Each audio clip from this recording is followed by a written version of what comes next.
आजिर एही भिडियो रे आमे माने एक गुरुत्वपूर्ण कथा विषय जानी नेबा। बंधु माने आमे माने समस्ते तो प्रभु शिव शंकरंको ऊपर बेलपत्र चढ़ाई थाउ। तेबे आपण माने कोन जानती जे आमे जो बेलपत्र को प्रभु शिव शंकरंको ऊपर चढ़ाई थाउ सेही बेलपत्र को जदि आमे खाइउ तेबे कोन होई थाए। तेबे बंधु माने जेतेबेले आमे माने बेलपत्र को प्रभु शिव शंकरंको लिंग ऊपर चढ़ाई थाउ सेतेबेले ताहा कोनोसी साधारण बेलपत्र होई रही न थाए। सेही बेलपत्रटी साक्षात महाप्रभु शिव शंकरंकर प्रसाद बनी जाई थाए। तेबे आमर धर्मशास्त्र रे वर्णना करा जाइछि जे बेलपत्र 6 मास पर्यंत बासी होई न थाए। आपण जे बेलपत्र को थरे प्रभु शिव शंकरंको ऊपर चढ़ाउछंती ताहाकू पुनर्बार आपण सेही बेलपत्र को धोई चढ़ाई पारिबे। ताहा बासी बोली धरा जाई न थाए। बंधु माने अनेक शिवालय रे एवं बेले ऋतुजनित जोगु मध्य जेतेबेले गछरु पत्र झड़ा होई जाई थाए सेतेबेले एही प्रक्रिया को प्रत्येक शिव मंदिर रे करा जाई थाए। जदि सेमानंकु बेलपत्र मिली न थाए तेबे सेमाने चढ़ा जाइथिबा बेलपत्र को पुनर्बार धोई प्रभु शिव शंकरंकु अर्पण करिथांती। एपरिकी बेलपत्रर चूर्ण को मध्य आपण बेलपत्र भावरे प्रभु शिव शंकरंको ऊपर अर्पण करि परिबे। तेबे बंधु माने प्रभु शिव शंकरंको बेलपत्र अर्पण पछरे एक पौराणिक कहानी मध्य रहिछि। आपण माने समस्ते भल भावरे जानती जे जेतेबेले समुद्र मंथन होइथिला सेही समुद्र मंथनरु अनेक गुड़ाए द्रव्यर उत्पत्ति होइथिला एवं सेही समुद्र मंथनरु हलाहली विषर मध्य बा हलाहली विषरु रक्षा करिया पई निजे सेही विष को निज कंठरे धारण करिथिले। जेउथि पई आमे प्रभु शिव शंकरंकु नीलकंठ बोली मध्य कहिथाउ। कारण सेही हलाहली विषर प्रभाव रे प्रभु शिव शंकरंकर कंठटी नील पड़ी जाइथिला। तेबे सेही हलाहली विषर प्रभाव रे प्रभु शिव शंकरंक शरीर रे गरम बढ़िबाकू लागिला, जहा फଳରେ कि आखपाखरे सेही गरमर प्रभाव रे जड़िबाकू लागिला एवं एथिरु रक्षा करिया पई समस्त देवादेवी माने तांकर वैद्यंक पाखकू गले। तापरे सेही वैद्य प्रभु शिव शंकरंको बेलपत्र खइबार परामर्श देइथिले एवं समस्त देवादेवी प्रभु शिव शंकरंको बेलपत्र खुआइथिले एवं तांकू जलरे स्नान कराइथिले एवं एही उपचार एही उपायटी परे प्रभु शिव शंकरंको शरीरर गरम धीरे धीरे कम हेबाकू लागिथिला एवं सेही दिन ठारू भगवान शिव शंकरंकु बेलपत्र अर्पण करा जाई थाए।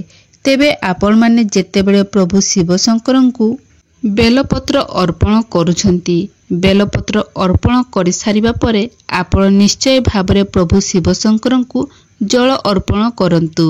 एपरि करिबा द्वारा प्रभु शिव शंकरंकु शीतलता मिली थाए, जहा फଳରେ आमको प्रभु शिव शंकरंकु बा शिव शंकरंकर आशीर्वाद प्राप्त होई थाए। आपण माने जानिथिबे जे बेलपत्र अनेक प्रकारर होई थाए, जेमिति कि 3 पत्र 5 पत्र 7टी पत्र, किंतु एही 5टिया पत्र एवं 7टिया पत्र बहुत विरल होई थाए। सर्वदा आमको एही पत्र गुड़िक मिली न थाए एवं जेतेबेले आमको सेही पत्र गुड़िक मिली जाए आमको जेपरी भाग्यवान मने होई थाए। तेबे बंधु माने 3 टिकिया पत्रटी होउची आम पई साधारण पत्र। एही पत्र को आमे प्रभु महादेवंकु अर्पण करिथाउ। मात्र आपण माने सर्वदा ध्यान रखिबे जे कटा फटा पत्र किंबा कणा होई जाइथिबा पत्र किंबा पत्र रे कोनोसी प्रकारर खराब होई जाइथिबो आपण सेही पत्र को केबे भी प्रभु शिव शंकरंकु अर्पण करिवे नाही। एहा पछरे भी एक पौराणिक कहानी रहिछि। जेतेबेले प्रभु शिव शंकरंकु प्रभु शिव गणेशंकर मुंड को काटी देइथिले सेबेठारु से संकल्प करिथिले जे मते केबे भी कोनोसी खंडित जिनिस अर्पण करा जिवो नाही एवं सेबेठारु ही प्रभु शिव शंकरंकु कोनोसी खंडित वस्तु किंबा खंडित बेलपत्र अर्पण करा जाए नाही। आपण जदि प्रभु शिव शंकरंकु बेलपत्र एवं जल अर्पण करंती ତେବେ ଆପଣଙ୍କୁ ପ୍ରଭୁ ଶିବ ଶଙ୍କରଙ୍କୁ ବିଶେଷ କୃପା ପ୍ରାପ୍ତି ହୋଇଥାଏ, ଯାହା ଫଳରେ ଆପଣଙ୍କ ଜୀବନକୁ କେବେ ବି ସମସ୍ୟା ଆସିନଥାଏ ଏବଂ ଯାହାକୁ ଶିବ ଶଙ୍କରଙ୍କର ଆଶୀର୍ବାଦ ମିଳିଯାଇଥାଏ ସେହି ବ୍ୟକ୍ତିଙ୍କ ଜୀବନରେ କେବେ ବି ଧନଜନିତ ସମସ୍ୟାର ସମ୍ମୁଖୀନ ହେବାକୁ ପଡ଼ିନଥାଏ।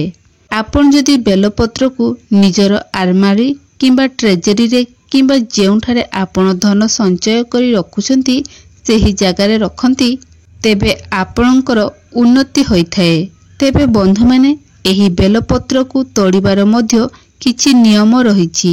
କିଛି ଏପରି ସମୟ ମଧ୍ୟ ରହିଥାଏ ଯେଉଁ ସମୟରେ ବେଲପତ୍ରକୁ ତୋଳିବା ଅନୁଚିତ ହୋଇଥାଏ। ଧର୍ମଶାସ୍ତ୍ରରେ ଉଲ୍ଲେଖ କରାଯାଇଛି ଯେ ବେଲପତ୍ରକୁ ସର୍ବଦା ଚତୁର୍ଥୀ, ଅଷ୍ଟମୀ, ନବମୀ, ଦଶମୀ, ଅମାବାସ୍ୟା, ପୂର୍ଣ୍ଣିମା ଏବଂ ସଂକ୍ରାନ୍ତି ଏହି ତିଥିଗୁଡ଼ିକରେ ବେଲପତ୍ରକୁ କେବେ ବି ତୋଳିବେ ନାହିଁ। ଏପରିକି ଆମେମାନେ ସମସ୍ତେ ସାଧାରଣତଃ ଏହି ଗୋଟିଏ ଭୁଲ କରିଥାଉ ଯେ ଯେତେବେଳେ ଆମେ ସୋମବାର ଦିନ ମନ୍ଦିରକୁ ଯାଇଥାଉ ଆମେମାନେ ସୋମବାର ଦିନ ହିଁ ବେଲପତ୍ର ତୋଳିଥାଉ। ମାତ୍ର ବନ୍ଧୁମାନେ, ସୋମବାର ଦିନ ବେଲପତ୍ର ତୋଳିବା ଅନୁଚିତ ଅଟେ, କାରଣ ସୋମବାର ଦିନ ବେଲ ଗଛରେ ଏବଂ ବେଲପତ୍ରରେ ପ୍ରଭୁ ଶିବ ଶଙ୍କରଙ୍କର ବାସ ହୋଇଥାଏ। ଏହା ଛଡ଼ା ପ୍ରତିଦିନ ଦ୍ୱିପହର ପରେ ମଧ୍ୟ ବେଲପତ୍ର ତୋଳିବା ଅନୁଚିତ ଅଟେ। ଯଦି ଆପଣମାନେ ଏହିସବୁ ନିୟମ ନ ମାନନ୍ତି ତେବେ ଆପଣ ପାପର ଭାଗୀଦାର ହୋଇଥାନ୍ତି, କାରଣ ବେଲପତ୍ରର ତୋଳିବାର କିଛି ନିର୍ଦ୍ଦିଷ୍ଟ ନିୟମ ଏବଂ ନିର୍ଦ୍ଦିଷ୍ଟ ସମୟ ରହିଛି ଏବଂ ଏହି କଥାଟି ପ୍ରାୟ ଅନେକ ଲୋକଙ୍କୁ ଜଣାନଥାଏ। ତେବେ ଆପଣମାନେ ଯଦି ଏହି ନିୟମ ବାହାରେ ବେଲପତ୍ର ତୋଳନ୍ତି ତେବେ ଆପଣଙ୍କୁ ବା ଆପଣଙ୍କର ପୂର୍ଣ୍ଣ ହେବା ବଦଳରେ ଆପଣମାନେ ପାପର ଭାଗୀଦାର ହୋଇଥାନ୍ତି।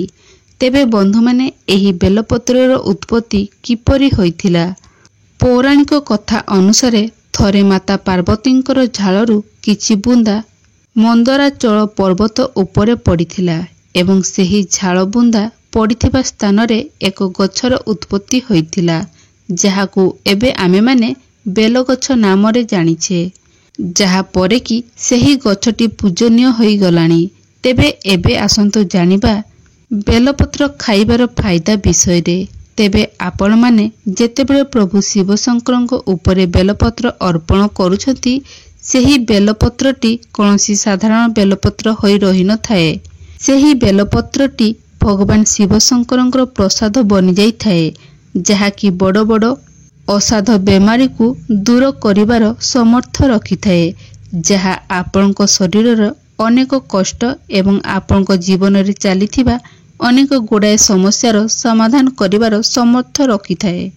ଏହା ଆପଣଙ୍କ ପାଇଁ ଅମୃତ ସଦୃଶ ହୋଇଯାଇଥାଏ। ତେବେ ଆପଣ ଯଦି ଶିବ ମନ୍ଦିରରେ ଶିବଲିଙ୍ଗ ଉପରେ ବେଲପତ୍ର ଚଢ଼ାଉଛନ୍ତି ଏବଂ ସେହି ବେଲପତ୍ରକୁ ସେବନ କରୁଛନ୍ତି, ତେବେ ଆପଣଙ୍କୁ ଏହାର ପ୍ରଭାବ କ'ଣ ଉପକାର ମିଳିଥାଏ ସେହି ବିଷୟରେ ଆସନ୍ତୁ ଜାଣିବା। ତେବେ ଶିବଲିଙ୍ଗରେ ଚଢ଼ାଯାଇଥିବା ବେଲପତ୍ରକୁ ଖାଇବା ଦ୍ୱାରା ଆପଣଙ୍କ ଶରୀରର ଅନେକ ଗୁଡ଼ାଏ ରୋଗର ଉପଶମ ହୋଇଯାଇଥାଏ। ବାତ, ପିତ୍ତ ଏବଂ କଫ ଏହି ତିନି ପ୍ରକାରର ଦୋଷରୁ ଆପଣଙ୍କୁ ଏହି ବେଲପତ୍ର ମୁକ୍ତି ପ୍ରଦାନ କରିଥାଏ। ଏହିସବୁ ରୋଗର ଉପଶମ ଏବଂ ଏହିସବୁ ରୋଗର ଚିକିତ୍ସା ବେଲପତ୍ର ଭିତରେ ରହିଥାଏ ଏବଂ ଯେଉଁ ବେଲପତ୍ର ପ୍ରଭୁ ଶିବ ଶଙ୍କରଙ୍କ ଉପରେ ଅର୍ପଣ କରାଯାଇଥାଏ ସେହି ବେଲପତ୍ରରେ ଏହାର ମହତ୍ତ୍ୱ ଅଧିକ ରହିଥାଏ। ଏହି ତିନୋଟି ଦୋଷ ହିଁ ସବୁ ପ୍ରକାରର ରୋଗର ମୂଳ ଅଟେ। ଏହି ତିନୋଟି ଦୋଷରୁ ହିଁ ସବୁ ପ୍ରକାରର ରୋଗର ଉତ୍ପତ୍ତି ହୋଇଥାଏ। ବନ୍ଧୁମାନେ, ଏହି ବେଲପତ୍ରକୁ ଖାଇବା ଦ୍ୱାରା ଆପଣଙ୍କ ଶରୀରର ପାପ ମଧ୍ୟ କ୍ଷୟ ହୋଇଯାଇଥାଏ, କାରଣ ଶିବଲିଙ୍ଗରେ ଚଢ଼ାଯାଇଥିବା ବା ପ୍ରଭୁ ଶିବଲିଙ୍ଗରେ ଚଢ଼ାଯାଇଥିବା ଫଳରେ ଏହା କୌଣସି ସାଧାରଣ ବେଲପତ୍ର ହୋଇ ରହିନଥାଏ। ଏହା ସିଦ୍ଧି ହୋଇଯାଇଥାଏ, ଯାହା ଫଳରେ ଆପଣଙ୍କ ଶରୀରରେ ଥିବା ଅନେକ ଗୁଡ଼ାଏ ପାପକୁ ମଧ୍ୟ କ୍ଷୟ କରିଥାଏ। ଏମିତିକି ଗୋହତ୍ୟା ବୋଲି ପାପରୁ ମଧ୍ୟ ଆପଣଙ୍କୁ ଏହି ବେଲପତ୍ର ରକ୍ଷା କରିଥାଏ। ତେଣୁ ଆପଣ ଯଦି ପ୍ରତ୍ୟେକ ଦିନ ଶିବଲିଙ୍ଗରେ ଚଢ଼ାଯାଇଥିବା ବେଲପତ୍ରକୁ ସେବନ କରନ୍ତି, ତେବେ ଆପଣଙ୍କ ଜୀବନରେ ସମସ୍ତ ପ୍ରକାରର ପାପର କ୍ଷୟ ହୋଇଥାଏ ଏବଂ ଆପଣଙ୍କ ମଧ୍ୟରେ ସକାରାତ୍ମକ ଊର୍ଜାର ସଞ୍ଚାର ମଧ୍ୟ ହୋଇଥାଏ। बंधु माने अनेक लोक मद्यपान सहित मांसाहार मध्य करिथांती एवं जेउ व्यक्ति माने मद्यपान एवं मांसाहार करिथांती सेमानंको शरीर अशुद्ध होई जाई थाए। तेबे आपण जदि एही अशुद्धरो मुक्ति चाहुछंती तेबे आपण जदि शिवलिंग रे चढ़ा जाइथिबा बेलपत्र को प्रतिदिन सेवन करंती तेबे आपणको शरीरर समस्त अशुद्धि दूर होई जाई थाए।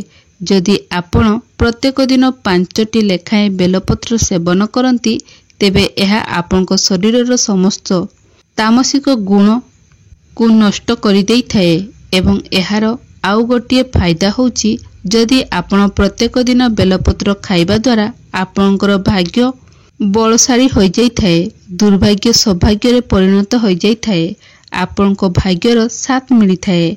एहा परे आयुर्वेद रे एहा मध्य वर्णना करा जाईची जे बेलपत्र आमर रक्त को शुद्ध करि थाए। जदि रक्त जनित कोनोसी बेमारी आपणको शरीर रे रहिची तेबे एहाकू मध्य बेलपत्र दूर करि देई थाए।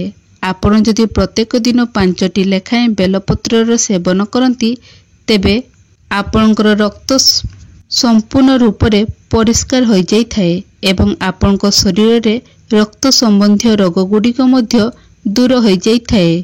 जदि आपणकर कौनसी मनस्कामना पूर्ण हो पारु नाही तेबे आपण जदि शिवलिंग रे चढ़ा जाइथिबा बेलपत्र को प्रतिदिन सेवन करती पाखापाखि 1 मास पर्यंत एही बेलपत्र को सेवन करती तेबे आपणकर मनस्कामना मध्य पूर्ण होइथाए।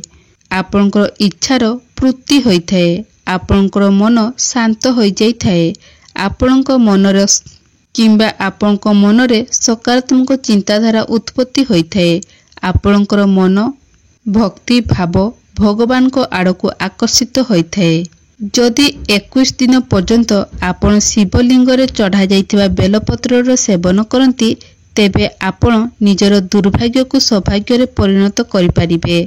जदि आपणकर नवग्रह आपणकर साथ देउ नाहंती, शनि राहु केतु एही ग्रह मानकर द्वारा आपण पीड़ित होउछंती एवं आपण अनेक पूजा पाठ होम यज्ञ परे मध्य एहार शुभ फल प्राप्ति होई नाही तेबे आपण माने प्रत्येक दिन शिवलिंग रे चढ़ा जाइथिबा 5टी बेलपत्र सेवन करंतु। देखिबे आपणकर एही सब समस्या गुड़िक समाधान होई जिवो। एहा मध्य उल्लेख अछि जे जदि आपणकर पेट जनित किछि समस्या रहिछि तेबे ताहार उपचार मध्य बेलपत्र रे रहिछि। आपण बेलपत्र सेवन करिबा द्वारा पेट जनित समस्या मध्य आपणकर दूर होई जाई थाए। तेबे बंधु माने एहा थिला शिवलिंग रे चढ़ा जाइथिबा बेलपत्र खाइबार उपकार एवं फायदा विषय रे। तेबे आपनकु जदि एही भिडियोटी भल लगी थाए तेबे भिडियो को लाइक करी चैनल को सब्सक्राइब करी देबे एवं कमेंट बॉक्स रे